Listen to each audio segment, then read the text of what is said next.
اپنی زندگی میں اگر کسی اپنے بیٹے کو، بیٹی کو، گھر والوں میں، اپنی شریک حیات کو، اپنے بھائی کو، بہن کو، ماں کو یا باپ کو یا بھائی کو یا بہن کو، کسی ایک کو بھی اگر کچھ گفٹ دینا چاہوں، ہدیہ یا ہبہ کرنا چاہوں، ہبہ مانے بخشش، بخش دینا، تقریباً معنی گفٹ کے ہو جاتے ہیں۔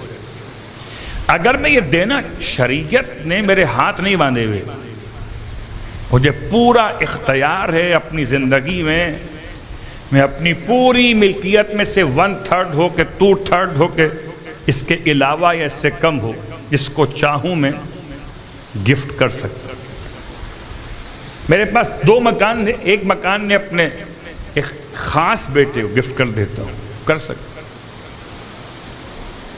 چلیے اس کو ایک اور آسان الفاظ سے قریب کر دوں آپ کے اذہان کے۔ جن کو لے کے پالتے ہیں، آپ کی اولاد نہیں ہوتے، جب آپ کی اولاد نہیں ہے تو آپ کے میراث کے حصے دار نہیں ہیں۔ اب آپ کو محبت تو اولاد کی طرح سے ہو گئی، میراث تو بٹے گی شریعت کے لحاظ سے، تو شریعت نے آپ کو آپشنز کیا دیے؟ ہبہ کا آپشن دیا۔ اپنی زندگی میں اگر چاہیں تو یہ اس کو گفٹ کر سکتے ہیں، لیکن گفٹ کرتے وقت خیال کرنا ہے، بہت غور کیجئے گا کہ اگر آپ اپنی اولاد میں سے کسی کو گفٹ کر رہے ہیں تو کہیں ایسا نہ ہو کہ اولاد کے درمیان مساوات ختم کر بیٹھیں۔ آسان کرتا، کیا خرچہ ہوتا ہے میرا آپ کا؟ ایک اپنے بچوں کو اگر آپ پیار کرتے ہیں، بوسہ لیتے ہیں، کس کرتے ہیں؟ کرتے ہیں نہیں کرتے؟ کوئی بدبخت ہوگا جو اپنی اولاد کو پیار نہ کرتا ہو۔ اولاد بڑی ہو جائے تب بھی ماں باپ کی نگاہوں میں تو قابل پیار ہی رہتی ہے وہ۔ بوسہ لینا اولاد کا، اپنی اولاد کا بوسہ لینا۔ انسان اگر ایک اپنے بیٹے کو ایک بوسہ لے، دوسرے کو 2 بوسے لے لے، اس نے ظلم کیا، اور اسے قیامت میں اس ظلم کا جواب دینا پڑے گا۔ صلوات پڑھیں محمد والے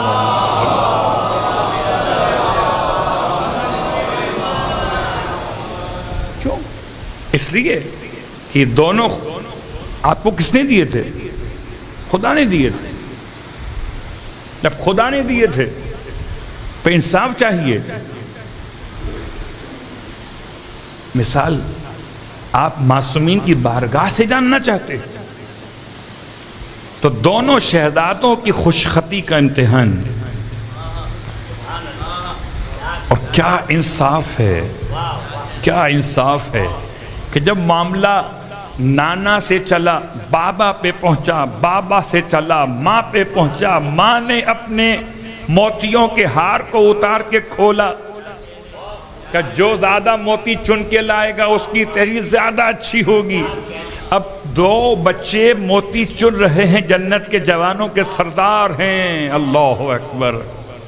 ایک موتی پر دونوں شہزادے آگے بڑھے، اب بیلنس برابر کیسے ہوگا؟ خدا نے جبرائیل کو بھیجا، جاؤ جبرائیل پر مار کے موتی کو توڑ دو، آدھا حسن کے ہاتھ میں آدھا حسین کے ہاتھ میں۔ انصاف چاہیے،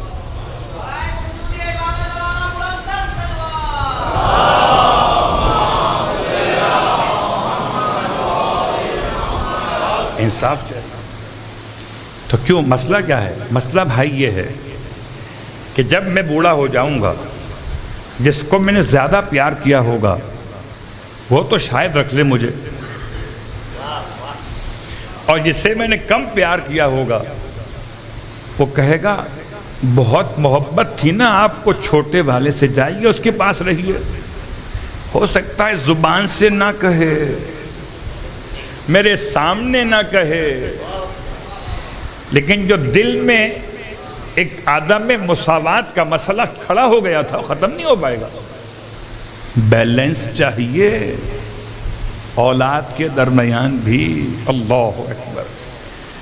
تو بات چلی اس طرح کہ انسان کو شریعت نے اختیار دیا اپنی حیات میں کہ چاہے تو سارا کے سارا مال کسی کو بھی گفٹ کر دے، ترکہ، لیکن گفٹ کرنے سے پہلے سوچ لے کہ کسے گفٹ کر رہا ہے اور کہیں ظلم تو نہیں ہو رہا گفٹ کرنے کے اندر۔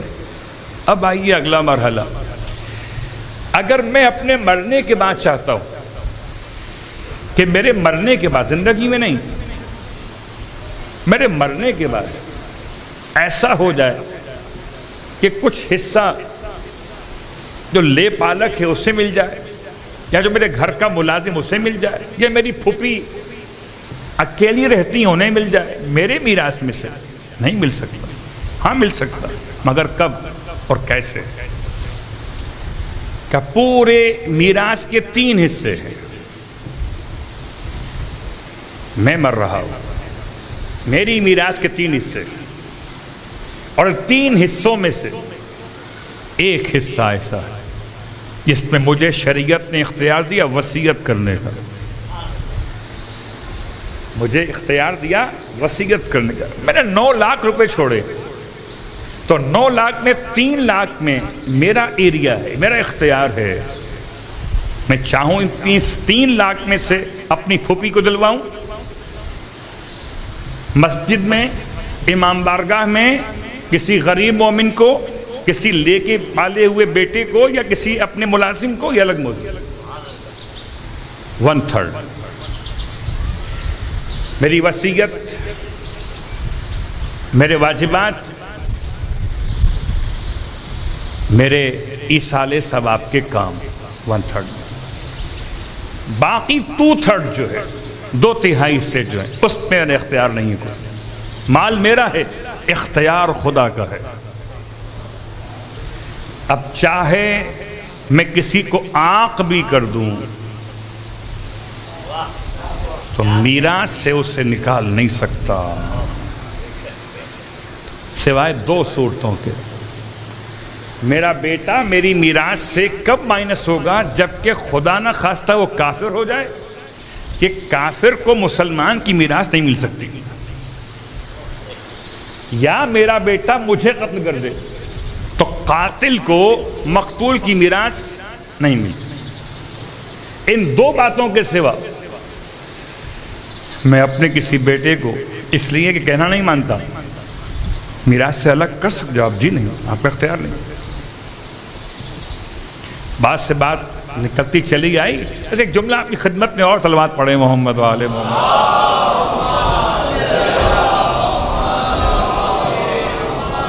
اب امام فرماتے ہیں تم اپنا ایریا کم کر دو، امام کے الفاظ، کیا مطلب؟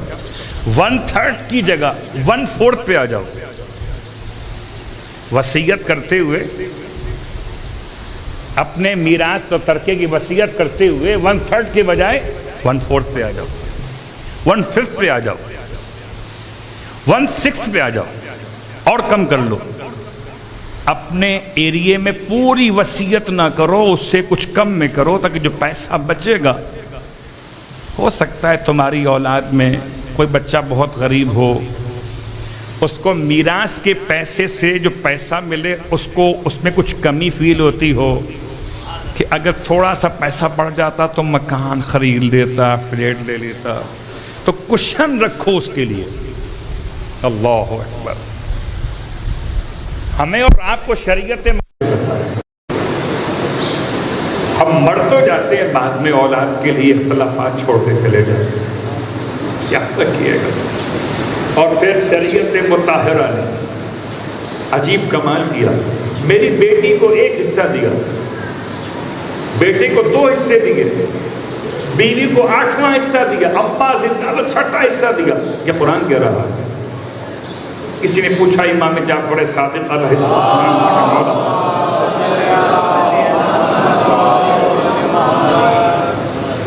پوچھا مولا سے کہ مولا یہ بتائیے یہ شریعت نے کیا عجیب کام کیا، کیا کام کیا؟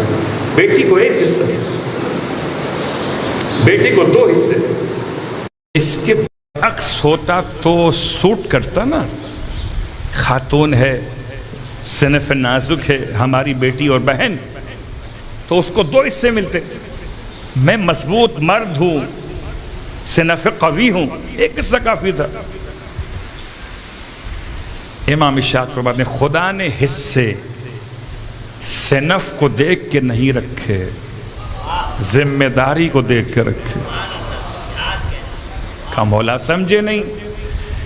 کہا کسی خاتون کو خدا نے کسی اور کے نان نفقے کا ذمہ دار نہیں بنایا،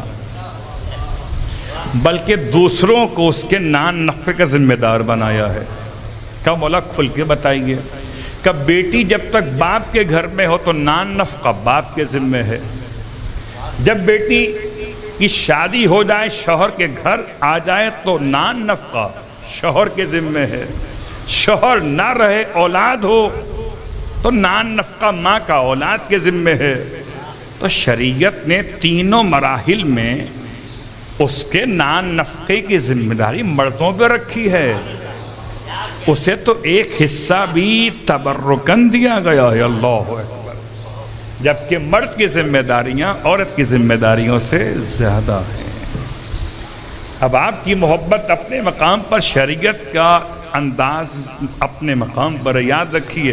جیسی ذمہ داری ہے ویسے شریعت کی تقسیم ہے، لیکن محبت کی تقسیم، اخلاق کی باتیں مرحوم کی شخصیت کے حوالے سے اس بارگاہ کی خدمت کی بات کر، یہ بات کو سمیٹتے ہوئے سوگواروں سے تعزیت کی بات کریں.